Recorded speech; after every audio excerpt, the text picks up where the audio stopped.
कंधे में कई बार दर्द होने लग जाता है जब हम हाथ उठाते हैं, तब होता है, पहले नहीं होता है। जैसे हाथ उठाया और यहाँ पे इस पोजीशन में आके दर्द होगा, और जब मैं अगर हाथ अगर ऐसे नीचे ले जाऊंगा तो दर्द बढ़ जाएगा। कई बार कंधा जाम भी होता है, पूरा भी नहीं जा रहा ऊपर इतना, ये होता है सब एक्रोमियन इम्पिंजमेंट। इसमें क्या होता है, हमारी एक मांसपेशी होती है सुप्रास्पाइनेटस, ये जो ऊपर देख रही है मांसपेशी है सुप्रास्पाइनेटस, इसका काम होता है कंधे को उठाना। अब सुप्रास्पाइनेटस के ऊपर ही एक्रोमियम में हड्डियां बढ़ गई, हड्डी बढ़ जाती है तो जब हाथ उठाते हैं ना तो हड्डी चुभती है, वो मांसपेशी को काटती है, काटती है तो मांसपेशी में टीयर आता है। अब है ना पार्शियल टीयर हो रखा है और ये हड्डी भी बढ़ रही है, ये हड्डी है नॉर्मल हड्डी। अब इंसान की एज बढ़ती रहती है, हर जगह हड्डियां डीजनरेशन हो जाता है, सो ये डीजनरेशन का पार्ट है कि इसके अंदर अगर ये सब एक्रोमियम में हड्डी बढ़ जाए, ये हड्डी बढ़ गई तो इससे क्या होता है कि जो नीचे वाली मांसपेशी है वो चुभती है तो वो कटने लग जाती है, ये इम्पिंजमेंट बोला जाता है।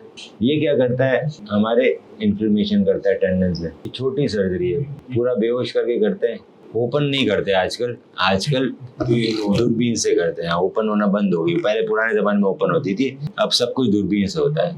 एक में दूरबीन जाती है, देखते हैं कि हम कैसे कहाँ हड्डी बढ़ी हुई है, और दूसरे से हम डालते हैं बर क्या करता है, उसको निकाल देते हैं, तो दूरबीन से निकल जाती है। इसमें न तो ब्लड निकलता है न कोई और नुकसान होता है, 2 छेद में आती है सर्जरी, छोटी सी हड्डी हटा दी, रिकवर हो गया। भाई अब बात आ रही है कि आखिर क्यों बढ़ गया।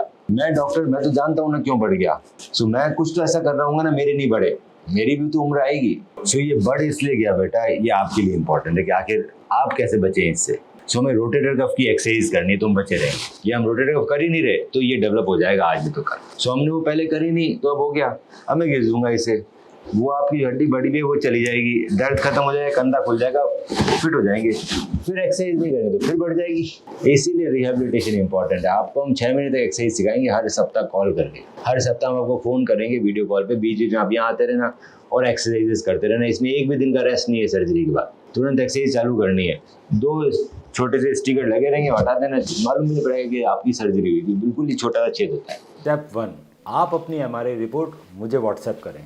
स्टेप 2, मैं आपकी MRI रिपोर्ट को डिटेल में स्टडी करके बताऊंगा कि क्या हम आपको बिना सर्जरी के ठीक कर सकते हैं या फिर हमें सर्जरी करने की ज़रूरत है, ACL इंटरनल ब्रेस सर्जरी, और आपके नी में ACL के अलावा और क्या क्या समस्याएं हैं और उसे हम कैसे ठीक कर सकते हैं।